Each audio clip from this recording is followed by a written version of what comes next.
ఎవరిని వెనుక నువ్వు తిరిగి సంపాదించుకున్న పేరు కాదు బ్రో ఇది. నువ్వు వినేది, నీకు కనబడేది అన్ని సొంతంగా క్రియేట్ చేసుకునేది.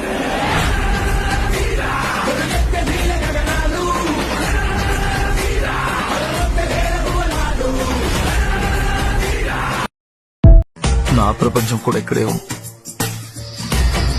అక్కడ డబ్బులు, పోలీసులు, మీరు చెప్పినవి ఏవి ఉండవు. అక్కడే తెలుసుకుంటా. అంటే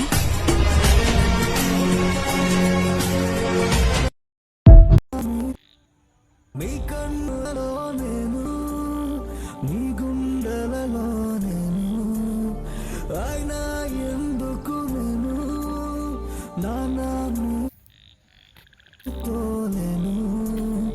నాను మాటకు అర్థమై ఉన్నది మీరొకరు, నీడి నుండి దూరం. కుదిరితే పరిగెత్తు, లేకపోతే నడు.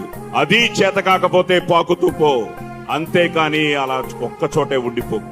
దేహానికి తప్ప దాహానికి పనికిరాని ఆ సముద్రపు కెరటాలే ఎగిసి ఎగిసి పడుతుంటే నీ తలరాత ఇంతే అన్నవాళ్లు కూడా నీ ముందు తలదించుకునేలా చేయగల సత్తా నీది.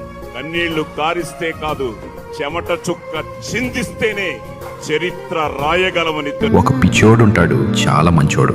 ఎవరి కష్టం చూసినా తట్టుకోలేడు. వాడి జేబులో పైసలు లేకపోయినా పర్వాలేదు, కానీ ఎవడైనా అడిగితే లేదు అనడు. వాడికి ఓపిక నశించినా నో చెప్తే ఫీల్ అవుతారేమో అని ప్రతి ఒక్కరికి ఎస్ చెప్పి వాడిని వాడు చంపుకుంటాడు. బదులుగా వాడికి దొరికేది నువ్వు దేవుడివి బ్రో అనే ఫేక్ మాటలు. కానీ లాస్ట్ కి వాడికి చిన్న అవసరం వచ్చినప్పుడు ఒక్కడు కూడా దిక్కుండడు. అప్పుడు అర్థం అవుతుంది